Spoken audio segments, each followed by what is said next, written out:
Öncelikle merhabalar, hoş geldiniz. Umarım bugünkü açılım hayalleriniz ötesine size katkılar sağlar. Bugün aşk hayatınızdaki kehanetleri konuşuyor olacağız. Aşk hayatınızda ne gibi mesajlar almanız gerekiyor, ne gibi tavsiyeler almanız gerekiyor? Aşk hayatınızda ilerleyen süreçte bu 14 Şubat'la birlikte ilerleyen süreçte neler gerçekleşebilir? Bunları olası gelecekte inceliyor olacağız. Aynı zamanda videonun sonunda bütün ilişki tipleri için aslında aşkı hayatına çekmek isteyen bütün ruhtaşlarımız için de aşk ritüeli çalışmasını yapıyor olacağız. Bu videoyu beğenen bütün ruhtaşlarıma bu aşk ritüeline niyetliyor olacağım ve gerçekten de çok etkili bir ritüel çalışması olduğuna inanıyorum. Bakalım sizin için de niyet ederek tüm kolektife yaptığımızda bunlar ne gibi sonuçlar doğuruyor olacak. Şimdi isterseniz ilişki açılımına, ilişki tiplerine göre gideceğim. Öncelikle birincisi ilişkisi olanlar için bakacağım. Evliler, sevgilisi olanlar, nişanlı olanlar bu grubu dinleyebilir. İkincisi ilişkisi olmayanlar ama yeni birisine, yeni bir aşka yelken açmak isteyen ilişkisi olmayan kişiler için çekiyor olacağım ikinci partı. Açıklamalar kısmında bunları hepsini bulabilirsiniz. Şimdi yavaştan başlayalım. Şimdi ilk grubumuz ilişkisi olanlar. İlişkisi olanların aşk hayatı ile ilgili mesajlar nedir?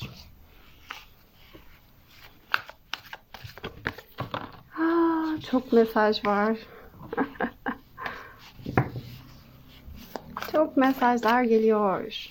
Evet, sevgili ilişkisi olan ruhtaşlarım bu enerjiyi vererek bana.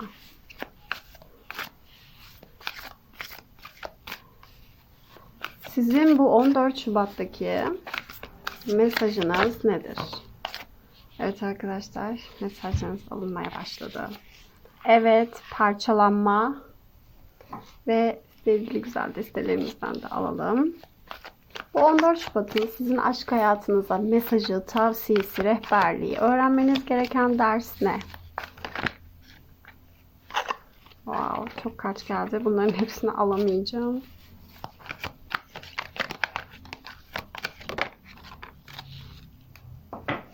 Evet sevgili canım, ruhtaşlarım, ilişkisi olanlar. Bir kere ilişkisi olanların mesajı şu.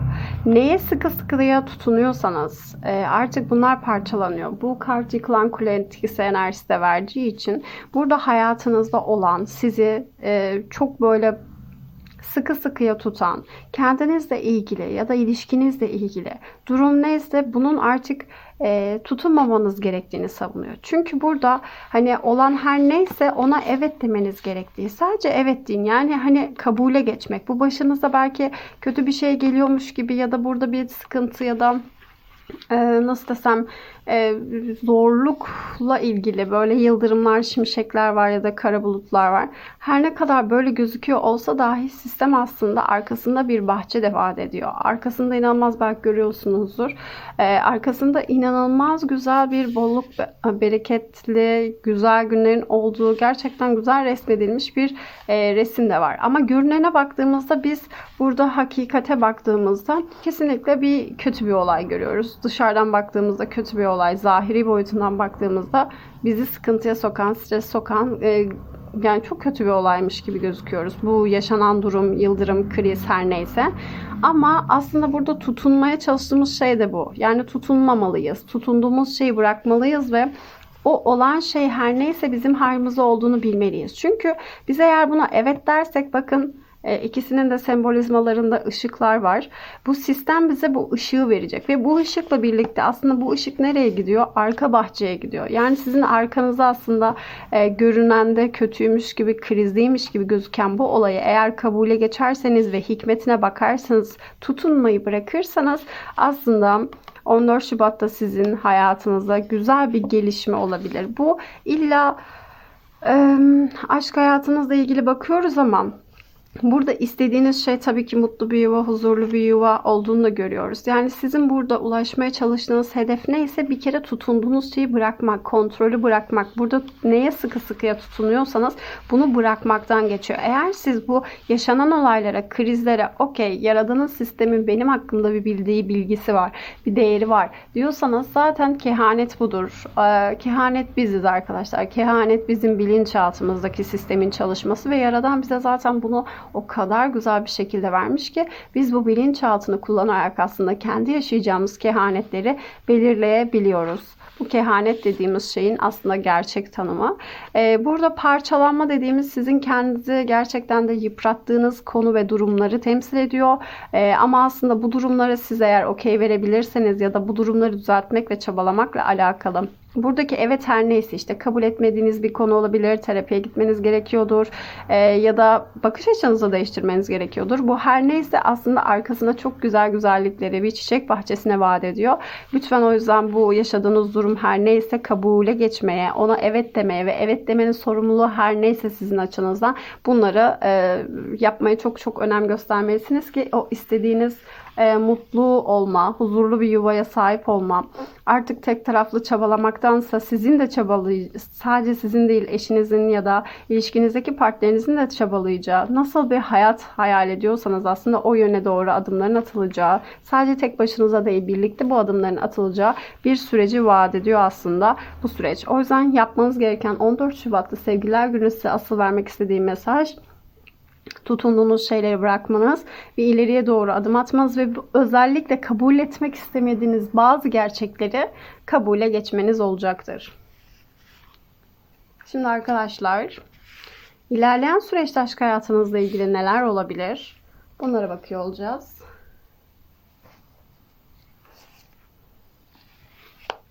Evet, olası gelecekte ilişkisi olanlar, evli ya da partneri olanlar ilerleyen süreçte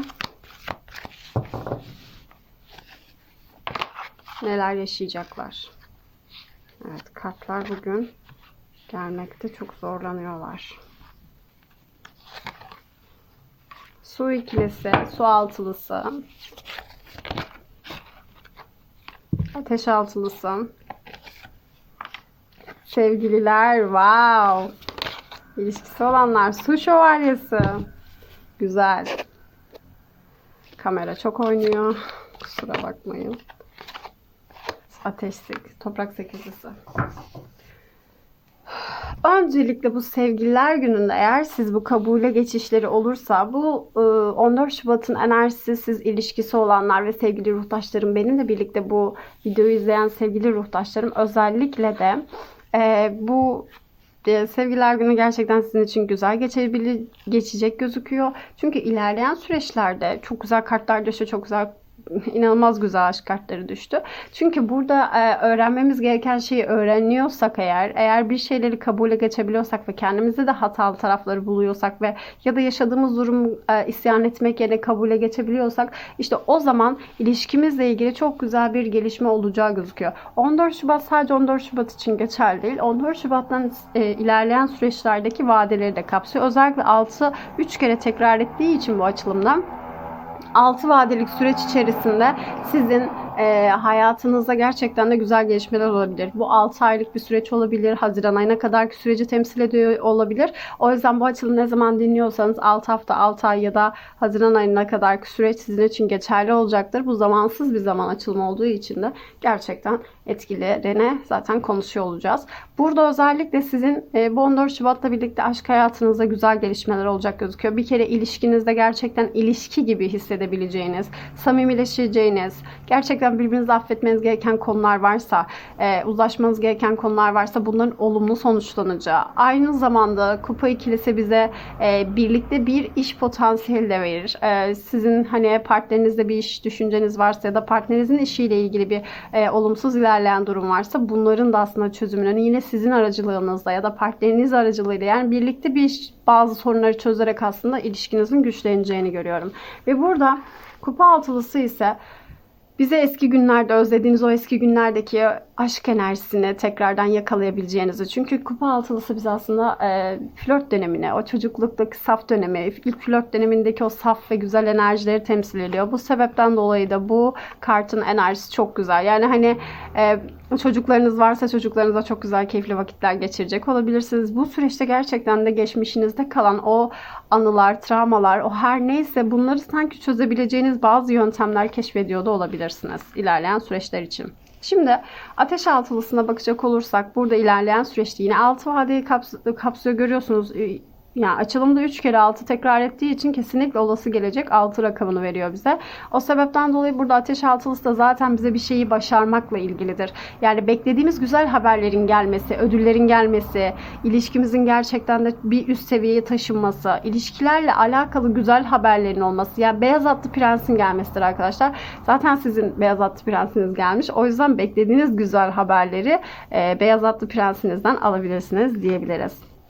Şimdi şurada sevgililer kartı var. Gerçekten bu büyük arkana da çok önemli bir karttır. Çünkü sevgililer kartı aşıklar kartına denk gelir ve bu sebepten dolayı zaten aşk kokan yani hani 14 Şubat'ı çok güzel geçirmeyebilirsiniz ya da 14 Şubat haricinde 14 Şubat'tan sonraki zamanları çok güzel geçirecek de olabilirsiniz ama bence bu açılımın enerjisinde şöyle bir şey var. Sanki sizin 14 Şubat'ınız bu 14 Şubat güzel geçecek gözüküyor. Yani hani 14 Şubat'ı unutsalar bile sanki 14 Şubat'tan sonraki süreç içerisinde gerçekten çok güzel rüya dolu böyle hani hayal ettiğiniz belki hayallerinizin de ötesinde güzel gelişmelerin olduğu ve ilk defa belki uzun zamandan sonrasında çok yakın ve sıcak bağları hissedeceğiniz, partnerinizle gerçekten güzel bir duygu durumu içerisine girebileceğiniz bazı enerjiler olduğunu görüyorum.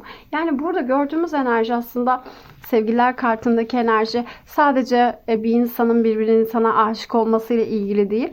Yapılması gereken fedakarlıkları, özveriyi, buna benzer enerjileri de aslında göstereceğini. Yani hani sadece aşık olmak ya da sadece haz duygularıyla yaşamak değil de sanki beklediğiniz, aslında beklenti içerisinde olmadan beklediğiniz bazı durumları size gerçekten de getirecek olabilir. O yüzden burada gerçekten de güzel enerjiler var.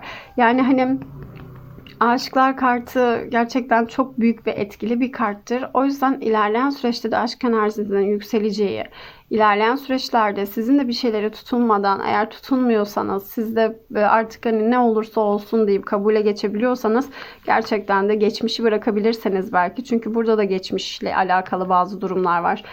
Geçmişi eğer affedebilirseniz bırakabilirseniz zaten burada sizin gerçekten de ilerleyen süreçte çok net bir şekilde ilişkinizin çok güzelleşeceğini söylüyor. Zaten burada kupa şövalyesi eğer evli olanlar evli olanların haricinde ilişkisi olanlar bu açılımı izliyorsa evlenme teklifi gelebilir. Duygusal anlamda gerçekten büyük bir romantik bir şey yaşanacak olabilir. Sosyal bir etkinlikte belki bunlar gerçekleştirecek olabilir. Yani hani burada bir evlenme, ailelerin tanışması, ilişkide bir adım öteye geçmek ve hani bunu herkese duyurmak, sosyalleşmek ve zaten burada ateş altılısının bağlayıcı kartı olarak düştüğü için kupa şövalyesi aslında bize etkinliklerde çevre tarafından tanınacak bir davetin, bir etkinliğin olmasını da söylüyor. Yani bu söz, nişan, ailelerin tanışması gibi bazı durumları da aslında ortaya çıkarabilir. Ama bu çok duygusal ve güzel bir gelişme olacak. Zaten burada ateş, toprak sekizlisi de aslında bir şeyin stabilize kazanmasına, bir şeyin stabilizasyonunu temsil eder. Yani düzenli olarak, rutinsel olarak yaptığımız şeylerin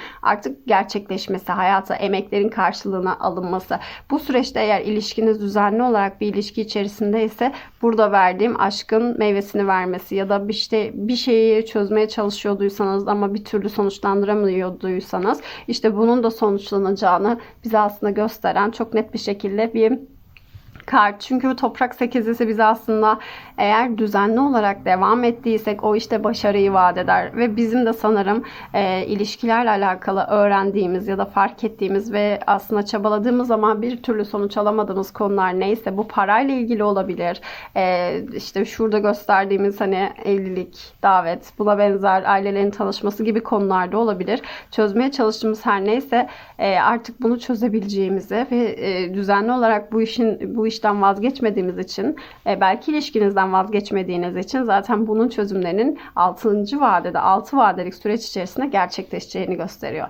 O yüzden bu süreç her neyse ilişkisi olanlar lütfen tutunduğunuz şeyleri kenara bırakıp ilerleyen süreçlerde de aslında tutunmaktan ziyade bir şeyleri affedebilmek ve bugüne bakabilmek ve evet kartı bize kabule geçebilmek. Evet, başıma bu geldi. Bunu kabul ediyorum ve ilerleyen süreçlerde hani bunu hayatıma davet etmiyorum. Bunu hayatımda seçmiyorum gibi mottolarla ilerlemek çok önemli. Hayatın bu bakış açısıyla bakmak çok önemli.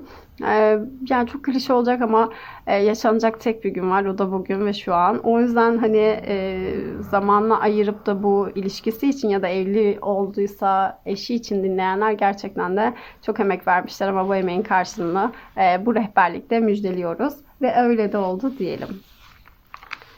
Şimdi ilişkisi olmayanlara geçeceğim. Ama yeni birini bekleyenlere geçeceğim. Aşk ritüelini en son açıklamalar kısmında bulabilirsiniz. Direkt aşk ritüelinde buradan ilişkisi olanlar geçiş sağlayabilir. Evet. Şimdi ilişkisi olmayanlar ama yeni birini bekleyenler. Next diyenler. İlişkisi olmayıp next diyenler candır. Şaka bir yana, eğer gerçekten de uzun bir süre olduysa hayatınızı, bu kamerayı sabitleyemiyorum ben bugün. Nazar. Hepsini temizleyeceğiz bugün.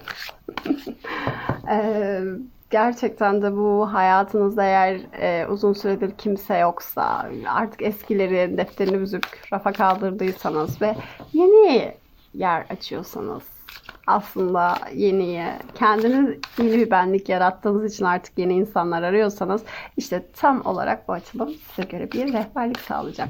Bakalım ilişkisi olmayanlar, sizin hayatınızda şu anda bu sevgililer gününün 14 Şubat'ın size mesajı nedir? Sizin burada evren tarafından gönderilen mesaj ne acaba? Wow.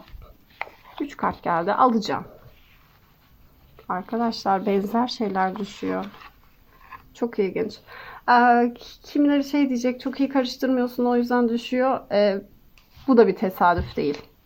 Hani anlatabildim mi? Hayat hiç öyle bakmıyorum ben. Burada eğer bir kart sürekli olarak düşüyorsa bu benim iyi karıştırmadığımla alakalı değil. Çünkü sistemde böyle bir açıklık söz konusu olamaz. O sebepten dolayı burada almanız gereken bir mesaj da yeni olanlar için geliyor. Evet, yeni ilişkisini bekleyenler, ilişkisi olmayanlar, size de benzer bir rehberlik geldi. Bakalım.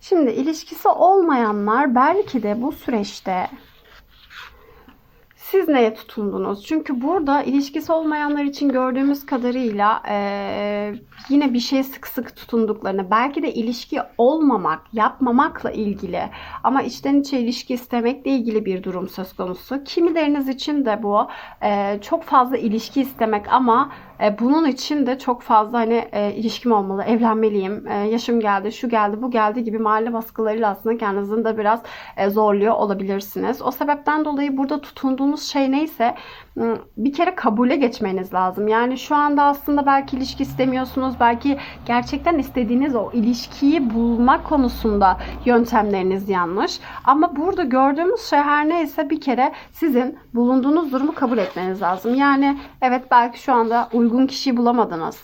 Belki zamanınız daralıyor. Ama bu konu her neyse biraz takıntı yapılmış gözüküyor. Yani çünkü ya çok evleneceğim diye ya da hiç evlenmeyeceğim, hiç asla böyle bir şey istemiyorum gibi bir enerji var. Hani şimdi biz bunu konuşuyoruz ama yok ben ilişki istiyorum diyen insanların çoğusu da bilinçaltında aslında kendilerini fark edeceklerdir terapi sırasında. Bilinçaltlarında çoğusu da ilişki istemiyor olarak çıkıyor. Yani gerçekte ilişki istemiyor ya da erkeklere karşı bir bakış açısı var, evliliğe karşı bir bakış açısı var ve o sebepten dolayı da aslında bilinçaltında bir kalıp var. Ve bu kalıpta maalesef fark edilmesi gerekiyor ve kabule geçilmesi gerekiyor. Çünkü buraya ışık tutulmadığı sürece, yani sistemin yaradanın katından bu olaya zahiri boyuttan bakılmadığı sürece o yüzden insan sürekli buna tutunacak ve ilişki istiyorum dese de kendini kandıracak bir boyutta olacak gözüküyor. Ve burada ışık kart, bak farkında mısınız? Rehberlikler o kadar sağlam geliyor ki ya, gerçekten muazzam. Bakın ışık çağı, ışıkla başlıyor. Kadının başından gelen ışık ve burada yine kadının başından gelen ışık ve bizim burada da ışık çiçek bahçesine, yani istediğimiz hayata ulaşmamız için de bu ışığın yukarıdan geldiğini görüyoruz. Yani aslında bizim bilinçaltımız, bilincimiz, ışığımız aslında bu durumu değiştirecek olan şeydir. Yani bu ışık senin sıkıntılı gördüğün durum neyse, şu anki ilişki bulmak ya da ilişkiyi yaratma konusunda sıkıntılı bulduğun şey neyse, aslında bu sana senin kendinin aracılığıyla bilinçaltının aslında gelecek bir ışıkla olacak gözüküyor. Bu ışık bir farkındalıktır arkadaşlar. Burada ışık çağı aslında artık bir uyanışa geçmeye başladığınızı, belki bazı insanlardan eğitim almanız gerektiği ya da kendinizi geliştirdiğiniz ve eğitimlerinizi tamamladığınız ve aslında artık kendinizle ilgili bazı şeyleri fark etmek için yüz tutmaya başlayan durumlarda gelen bir karttır. O sebepten dolayı sizin aslında bildiğiniz ve size gerçekten de katkı sağlayacak olan, o ışığı çıkaracak rehberlerle buluştuğunuz ya da buluşmanız gereken bir yolculuğu da temsil ediyor aynı zamanda. Ve ekstradan başka ışık kartıyla ilgili almamız gereken bir bilgi var mı diye bakacağım. Şimdi burada ışık çağında aldığımız rehberlik aslında bir aktivasyon kartı. O yüzden aktivasyon kartı olduğu için de kitaba danışmak istedim. Bu aktivasyon kartını şimdi birazdan size gönderiyorum. Bu aktivasyonu neden yapacağız? Çünkü bu süreçte kendinizi kapattığınız, ışığınızı kapattığınız ilişkilerle ilgili kendinizi görmeniz gereken durumlar neyse, bunları korkmadan, tereddüt etmeden kendi hayatınıza sokmakla ilgili derin bir kaydınız var ve bu kaydınızı arındırmak ve şifalandırmak için şu anda ekrana bakıp bu dediğim niyet cümlelerini sanki bu kart kalbinizdeymişçesine hayal edip söyleyin lütfen. Gözlerinizi kapatın ve bu kartın kalbinizde olduğunu hayal edin. Ve tüm yaşamlarımda ruhumun kazandığı yetenekleri ve eğitimi hayata geçiriyorum. Şimdi bunların hepsini korkmadan, tereddüt etmeden somutlaştırmaya hazırım. Pek çok yaşam bunun için eğitildim. Yani siz arkadaşlar çevrenizde ilişkilerle ilgili ciddi anlamda nasıl desem uzman bir kişi olabilirsiniz. Ya da doğru insanları doğru yönlendiriyor olabilirsiniz. Ya da ilişkileri aslında nasıl yaşamanız gerektiğini biliyor olabilirsiniz. Ama bir türlü belki de bu hayatta bunu uygulamaya cesaret edemediniz. Korktunuz. Belki bu videoyu izleyenlerin çoğusu hani ilişki yaşamadı, platonik takıldı, doğru düzgün ciddi bir ilişki adım atmadı. Çünkü burada tereddütleri ve korkuları aslında onları yönetiyor oldu. O sebepten dolayı da burada aslında görmemiz gereken şey, sizin aslında ilişkilerle ilgili güzel bir ilişki yürütebileceğiniz, aşkla ilgili, erkeklerle ilgili bildiğiniz çok konu var. Aslında siz bunları çok hızlı bir şekilde öğrenebilir ve güzel bir birliktelik yaşayabilirsiniz aslında. Ama burada kendinize, yani hani şey derler ya, kendime faydam yok gibi bir durum söz konusu. Başkalarının ilişkilerini düzeltebilir ama kendiniz ilişki yaşamaktan çok korkan bir karaktersiniz gibi gözüküyor burada. O yüzden hani belki dışarıda çok istiyorsunuz gibi gözüküyor ama içeride aslında bir tereddüt ve korku var ve tutunduğunuz bir bakış açısı var. Aldatılmış olabilirsiniz. Aldatılmayla ilgili olabilir. Buradaki tabu neyse, güven kırıklığı, aldatılma, buna benzer enerji olabilir. Şimdi gelelim bu rehberlik kartımıza. Burada diyor ki bak, sana yük olan, sıkıntı olan gerçekten engeller var ve bu engelleri arındırmak için özgürlüğe kavuşmalısın. Sıkıntı veren insanlardan kurtulmalısın. Yani geçmişinizdeki insanları unutamamış ya da çevrenizdeki insanların yaşadığı kötü ilişkiler ya da gibi durumlardan dolayı siz çok fazla etkilenmiş ve kendinizi bu sebepten dolayı koşullandırmış olabilirsiniz. Anne babanızın ilişkisi olur, ablanızın, abinizin ilişkisi olur. Yani kadınlarla ilgili, erkeklerle ilgili bazı bakış açılarınız var ve bu sebepten dolayı bilinçaltı bunlarla, yüklerle dolmuş. İlla geçmişinizdeki bir partnerinizle bunu yaşamanıza gerek yok. Dediğim gibi çoğunuzun zaten belki de ilişki yaşamaya cesareti yoktu ama çevrenizdeki ilişkileri görerek aslında kendiniz sizi şartlandırmış da olabilirsiniz. Ya da geçmişinizde, bazılarınız için de geçmişinde yaşadığı bazı sıkıntılı durumları hala henüz aşamadığı için yeni bir ilişki istiyorum dese de aslında henüz daha oradaki bilinçaltının sıkıntılı, yük olan çöpleri dediğimiz kısımdan kurtulmamız. Çünkü burada bilinçaltında aslında sizin burada eğitiminiz, kendinizi değiştirebilecek kudretiniz ve gücünüz varken bunu yapmaktan tereddüt mutlusunuz. Çünkü aslında size ne kazandıracağını tam olarak bilmiyorsunuz. Ama Yaradan ve sistem diyor ki aslında burada tabu ya da yıkıntı ya da kötü olarak gözüken şeyin arkasında çok güzel bir çiçek bahçesi var. Yani siz aslında mutlu bir ilişkide yaşayabilirsiniz. Siz aslında bir erkeğe güvenebilirsiniz. Ya da siz aslında gerçekten sıkıntılı bulduğunuz bu durum neyse bu durumu değiştirebilirsiniz. Çünkü hayatımıza, frekansımıza denk düşecek insanları çekiyoruz ve bu sebepten dolayı siz frekansınızı yükseltirseniz hayatınızda düşük olan frekanslar ya da size zarar verebilecek frekansların çoğusunun gerçekten de hayatınızdan çıkıp gideceğini göreceksiniz. Bakış açımız realitemizi yaratıyor. O sebepten dolayı da bizim hayatımıza aldığımız erkekler de aslında bizim kendimizden bir parça. Bu sebepten dolayı biz nerede hata yapıyorsak dönüp bakmamız lazım. Yani aslında o deneyimi yaşayan kişi bizdik.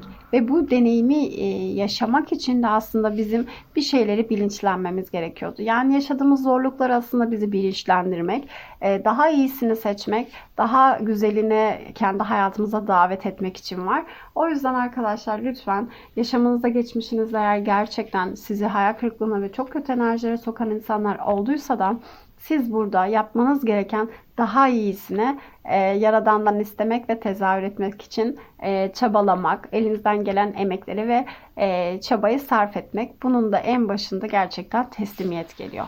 Yani siz ne kadar teslim olabilirseniz, Yaradan'ın size aslında her şeyin en iyisini vermeye çalıştığını, aslında sizi parçalamak değil de arkadaki güzel bahçeyi görmek için sizin gözlerinizi farklı bir yöne çevirmek için bunu yaptığını fark ederseniz zaten aslında yaşanan olaylar suçlu hiçbir şey ortada kalmıyor.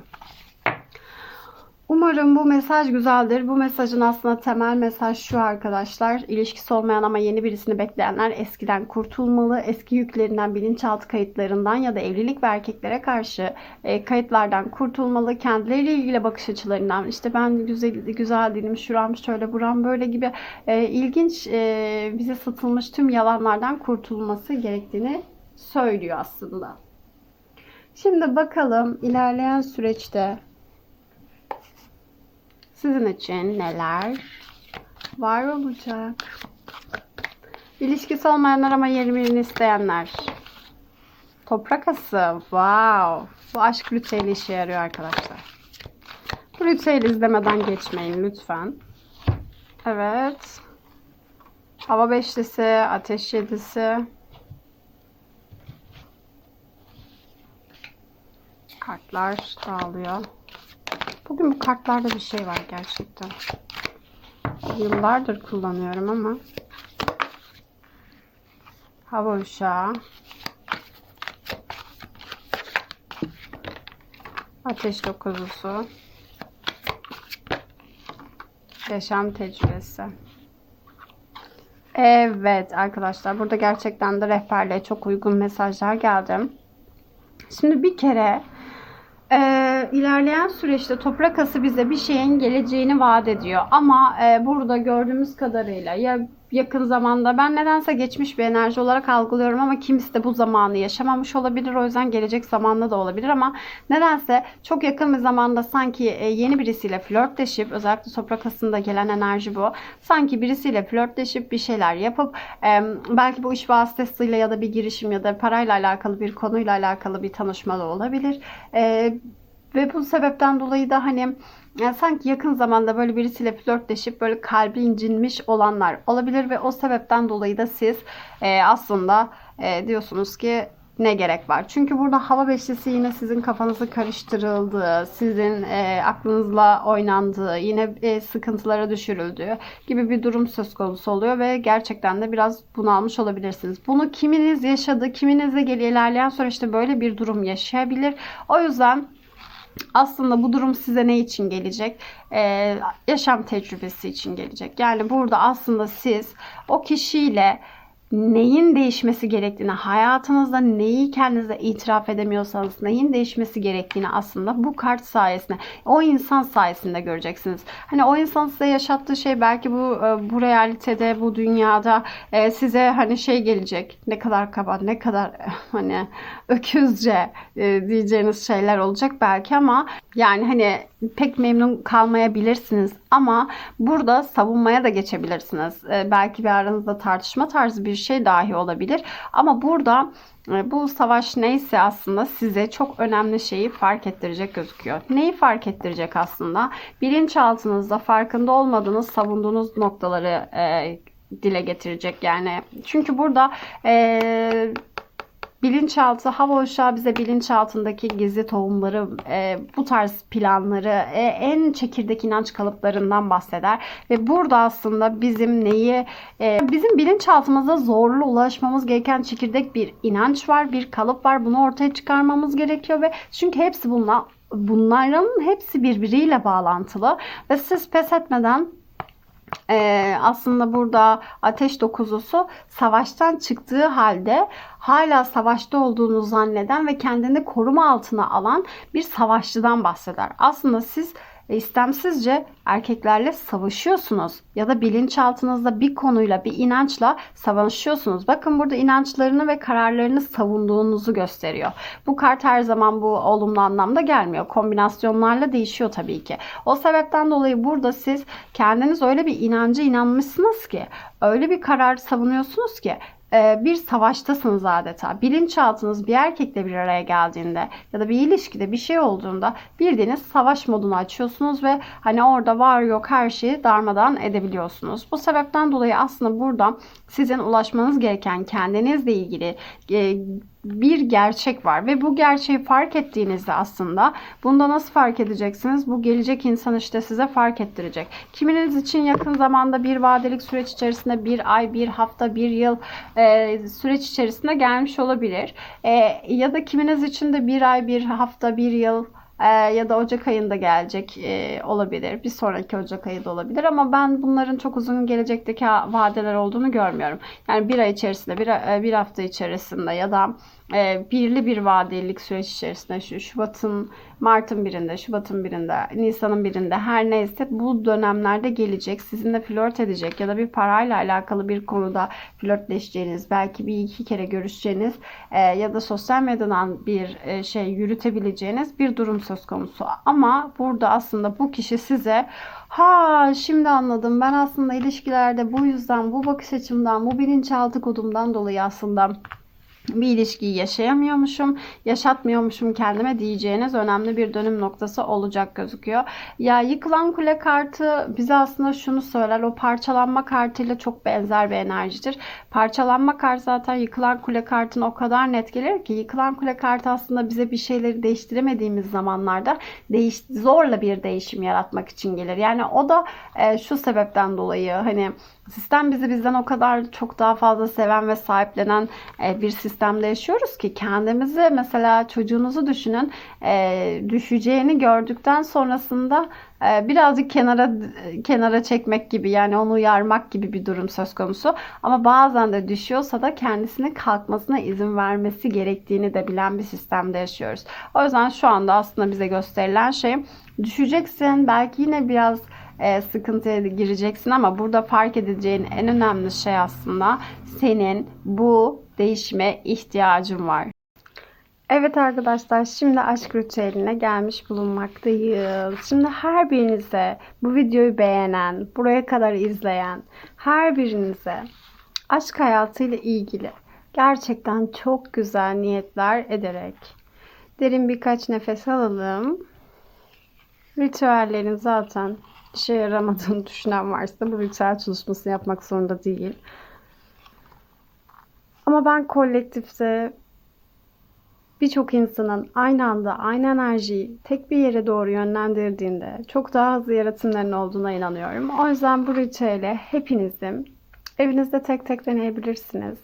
Ama ben açılımlarımda bu tarz ritüeller yaparak aslında tüm kolektifteki güzel enerjileri çalıştırmaya niyet edeceğim. O yüzden arkadaşlar yapacağımız ritüel aslında çok basit bir ritüel ama çok etkili olduğuna inanıyorum. Çünkü deneyip de sonuç olan çok insan oldu. Şimdi bakacak olursak ilk kartımız İmparatoriçe. Tarot kartlarıyla ritüel yapmayı ben son bir yıldır özellikle çok aktif kullanıyorum. Diğer kartlarla tabii ki diğer farklı ritüel şekilleriyle de yapılabilir. Ben tarot kartlarıyla birleştirmeyi çok seviyorum. Çünkü tarotun enerjisine çok inanıyorum. Ritüelin tarotlarla birleşmiş olan enerjisi çok daha aktif ve güzel olabiliyor. O yüzden siz de deneyin. Hiçbir şey kaybetmezsiniz. Şimdi bakacak olursak İmparatoriçe ve İmparator kartları neden aldım? Çünkü İmparator ve İmparatoriçe 4 elementi birbirleri için barındırabilen, inanılmaz birbirleri için partner olabilen iki insanı temsil ediyor. O yüzden siz ve karşınıza çıkacak insan, siz ve eşiniz, siz ve partneriniz, her kimse, ilişki tipiniz hiç fark etmez. Eril enerjiyi ve dişil enerji size olarak niyet edeceğim. Ve kendim için de bu ritüel çalışmasını yapacağım ve sevgililer kartından aldım. Çünkü bu sonsuz aşkı ve gerçekten fedakarlığı, özveriyi temsil ediyor. Bu kötü anlamda fedakarlık değil, özveri, güzel enerjiler, aşkın güçlenmesi. Madem 14 Şubat'tayız, aşkın güçlenmesi için de bir ritüel için tabii ki aşıklar kartı gerekiyordu. O yüzden bu kartı kullanarak aslında biz ritüel çalışmamızı başlatıyor olacağız. Lütfen derin birkaç nefes alın. Ve şimdi kendinizi imparatorça hayal edin. Karşınızdaki insanı da, gelecek insanın ismi cismi önemli değil. Onun enerjisini imparator enerjisi olarak imgeleyin. Ve aranızdaki aşkın büyüdüğünü, güçlendiğini imgeleyin. Şimdi burada negatif enerji alanları varsa, insanların sıkıntılı olan negatif enerji alanları varsa, sizi engelleyecek herhangi bir olasılıkla alakalı sıkıntı verecek durumlar varsa, şimdi o engelleri ortadan kaldırmak için de aşk tütsüsü yaptım. Lavanta ve adaçayından aşk tütsüsü yapmıştım. Ve şimdi bu tütsüyle aslında hepimizin alanında bulunan bu ritüelin gerçekleşmesine izin vermeyecek ve bize engel olacak her şeyi, tüm negatif enerjileri, tüm kem gözlüleri, tüm nazar enerjini her birine temizliyor olacağız. Evet, şimdi kartları yakmadan tütsü enerjilerimizi gezdiriyoruz ve her birinizin alanına bu tütsü enerjisi, adaçayının arındırıcılığı, lavantanın arındırıcılığı etki etsin. Tüm imparatorlar, imparatorlar ve sevgi, aşk enerjisi içerisinde bulunan herkesin ve olabilecek herkesin tüm enerji alanları temizlensin. Ve derin nefes alıp vermeye niyet edin. Enerji alanımızı temizlediğimize göre hepinizin elinde pembe olmak şartı değil ama pembe bir mum olması çok güzel olabilir. Çünkü ben pembe bir mum kullanacağım. Mumumu yaktım. Şu an göremiyor olabilirsiniz. Biraz uzun bir mum. Ve elime de bir beyaz kağıt alıyorum. Ve özellikle kalemimin kırmızı bölümünü ya da siz kırmızı bir kalem de kullanabilirsiniz. Kırmızı bölümünü kullanarak aslında hepimize niyet ettiğim ilişki niyetini yazacağım. Şimdi hepinizin aşk hayatı için niyetlediğim bir olumlama cümlem var. Bunu yazıyorum. Lütfen siz de sanki bunu yazmışçasına niyet edin. Ve bunun haricinde başka şeyleri de niyet edebilirsiniz. Aşk hayatım katlanarak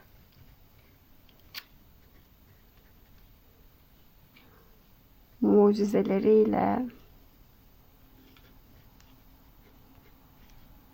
bana geliyor.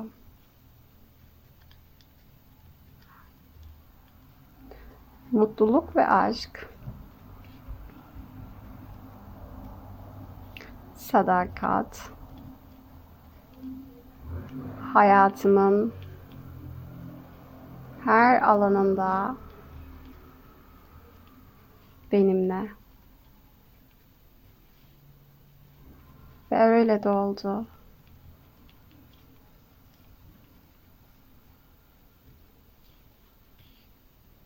Aldık ve kabul ettik. Şimdi bu ritüeli aşk hayatım katlanarak mucizeleri bana geliyor. Mutluluk, aşk ve sadakat hayatıma her alanında benimle ve öyle de oldu. Bunu farklılaştırarak siz kendiniz evinizde de yapabilirsiniz. İlişkisi olmayan ve yeni birileri için bilinçaltındaki kodları temizlemek için bir süre vereceğim. İlişkisi olanlar da ekstra niyetlerini ve dileklerini bu ritüele aktarabilirler.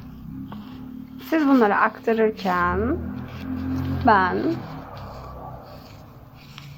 kağıdımı katlıyorum.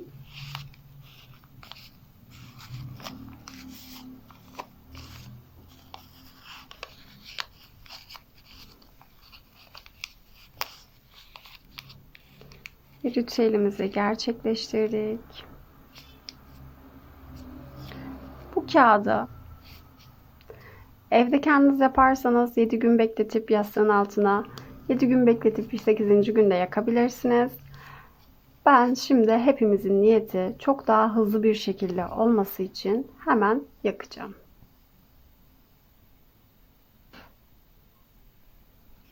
Evet, tütsünün enerjisiyle de yaktığımıza göre